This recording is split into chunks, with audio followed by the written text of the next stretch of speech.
মধ্যে অন্যতম কেন্দ্রীয় আহ্বায়ক ফজলুল ফিরোজ।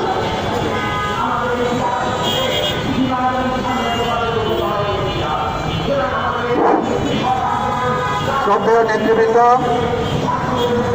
সমবেত ভাই ও বোনেরা, সবাইকে গণতান্ত্রিক যুক্ত ফ্রন্টের পক্ষ থেকে এবং আমাদের পার্টি বাংলাদেশের সমাজতান্ত্রিক দল বাসদের পক্ষ থেকে সংগ্রামী সালাম এবং শুভেচ্ছা জানাই। ইতিমধ্যেই নেতৃবৃন্দ কথা বলেছেন, আপনারা শুনেছেন এবং সবাই জানেন যে গত 28 তারিখে ভোরবেলায় ইরানের উপর সাম্রাজ্যবাদী মার্কিন যুক্তরাষ্ট্র এবং জায়নবাদী ইসরায়েলের যৌথভাবে সামরিক হামলা পরিচালনা করেছে। সেই সামরিক হামলায় প্রথম দিনই তাদের 5টি শহরে তারা হামলা পরিচালনা করে এবং ইতিমধ্যে আজ পর্যন্ত সেখানে তাদের 25টি শহরে তারা হামলা পরিচালনা করেছে। তাদের সর্বোচ্চ ধর্মীয় নেতা আয়াতুল্লাহ খামেনি তাকে হত্যা করা হয়েছে। সে দেশের সেনাবাহিনীর প্রধান তাকে হত্যা করা হয়েছে। ইসলামী রেভলিউশনারি গার্ডের প্রধান তাকেও হত্যা করা হয়েছে। প্রতিরক্ষা মন্ত্রীকেও হত্যা করা হয়েছে। মার্কিন যুক্তরাষ্ট্রের পক্ষ থেকে ট্রাম্প গর্বভরে বলেছেন 28 জন তাদের সর্বোচ্চ নেতা এবং সেনা কর্মকর্তা মন্ত্রী সহ তাদেরকে হত্যা করা হয়েছে। এর পূর্বে 4 মাস আগে ইসরায়েল ইরানে হামলা পরিচালনা করেছিল। তখনকার সময়কার ইসলামী রেভলিউশনারি গার্ডের প্রধান তাকে বাসার ভিতর, রোমের ভিতর টার্গেট কিলিং তাকে করা হয়েছে। তখনও কয়েকজন সেনা কর্মকর্তাকে হত্যা করা হয়েছিল। আপনারা জানেন এই মার্কিন যুক্তরাষ্ট্র, এটা তাদের আজকের নতুন বিষয় না। সারা দুনিয়ায় তস্করগিরি করাই হলো এই মার্কিন সাম্রাজ্যবাদের কাজ। দুনিয়ার দেশে দেশে তারা আগ্রাসন চালায়, সম্পদ লুণ্ঠন করে এবং রাজনৈতিক, অর্থনৈতিক, সামরিক যে কর্তৃত্ব সেগুলো প্রতিষ্ঠা করে। কিছুদিন আগে আপনারা দেখেছেন যে ভেনেজুয়েলা পৃথিবীর মধ্যে সবচেয়ে সমৃদ্ধ তেল ভান্ডার এবং সোনার খনিও সেই দেশে দ্বিতীয় বৃহত্তম সোনার খনি। সেখানকার তেল, সোনা সহ খনিজ পদার্থ সেগুলো লুণ্ঠন করার জন্য দীর্ঘদিন যাবৎ সেখানে তারা পায়তারা করছিল।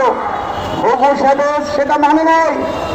হুগো চ্যাভেজ ক্ষমতা আসার পর ওই মার্কিন কোম্পানি সহ বিভিন্ন বহুজাতিক যে কোম্পানি, যারা তেল কোম্পানিগুলো ছিল, সেই কোম্পানিগুলোকে সে জাতীয়করণ করে, অর্থাৎ রাষ্ট্রের কর্তৃত্বে নিয়ে নেয়।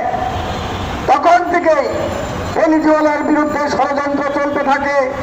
হুগো চ্যাভেজ জীবিত অবস্থায় কয়েকবার তাকে ক্ষমতাচ্যুত করার জন্য ষড়যন্ত্র করেছে, তাকে হত্যা করার জন্য ষড়যন্ত্র করেছে, পারে নাই। পরবর্তীকালে তার উত্তরাধিকার হিসাবে মাদুরো সেখানে পপুলার ভোটে নির্বাচিত রাষ্ট্রপতি হয়েছিল। সেই মাদুরো ওই মার্কিন যুক্তরাষ্ট্রের হুঙ্কারে নতি স্বীকার করে নাই।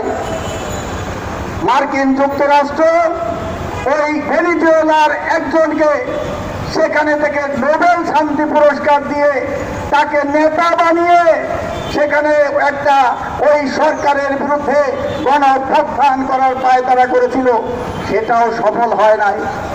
পরিশেষে মাদুরো এবং তার স্ত্রীকে রাতের অন্ধকারে সেখানে সেনা অভিযান চালিয়ে তাদের ঘুমের, তাদের যে বাড়ি, সেই বাড়ির ঘরের ভিতর থেকে তাদের 2 জনকে স্বামী স্ত্রী সহ ধরে নিয়ে গিয়ে মার্কিন যুক্তরাষ্ট্রে অন্তরীণ করে রেখেছে। ট্রাম্প স্পষ্টভাবে ঘোষণা করেছে এখানে লুকোচুরির কোনো ব্যাপার নয়। ট্রাম্প সবচেয়ে ঋণগ্রস্ত অর্থনীতি মার্কিন যুক্তরাষ্ট্র।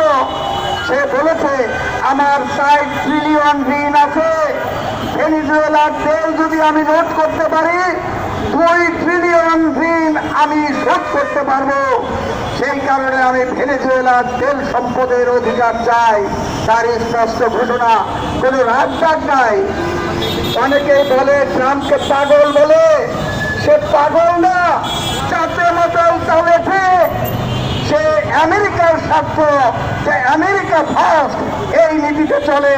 সারা দুনিয়া নোট করো, আমেরিকার স্বার্থ রক্ষা করো, এটাই হলো ট্রাম্পের নীতি। আপনারা জানেন ইরানে হামলার ফলে এর অভিঘাত সারা দুনিয়ার অর্থনীতির উপর কি পড়বে।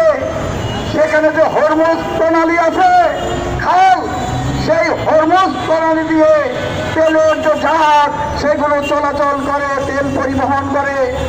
ইরান এই হামলার পরে হরমুজ প্রণালী বন্ধ করে দিয়েছে। তার অভিঘাত এসে আমাদের দেশে পড়তে বাধ্য। যখন ইরাকের উপর আগ্রাসন চালিয়েছিল, তখন একবার জ্বালানি তেলের দাম ব্যারেল প্রতি $100 উপরে উঠেছিল এবং পরবর্তীকালে সেটা তেলের দাম $40 নেমে এসেছিল। এখনো দেখা যাচ্ছে এই হরমুজ প্রণালী বন্ধ, মধ্যপ্রাচ্যে যুদ্ধ অবস্থা, ইরানের উপর হামলা, সেই কারণে তেল পরিবহন বন্ধ হলে আমাদের দেশে জ্বালানি তেলের দাম বেড়ে যাবে, সংকট হবে, উৎপাদন খরচ বেড়ে যাবে, জিনিসপত্রের দাম বেড়ে যাবে, গাড়ি ভাড়া বেড়ে যাবে, চলতে পারবে না। সেই অধিকার কিভাবে আমরা মোকাবেলা করব? বাংলাদেশ সরকারের সেদিকে কোনো ভ্রুক্ষেপ নেই। সেই ব্যাপারে পূর্ব সতর্ক অবস্থা, সেই সতর্ক অবস্থা সেখানে তারা গ্রহণ করে নাই।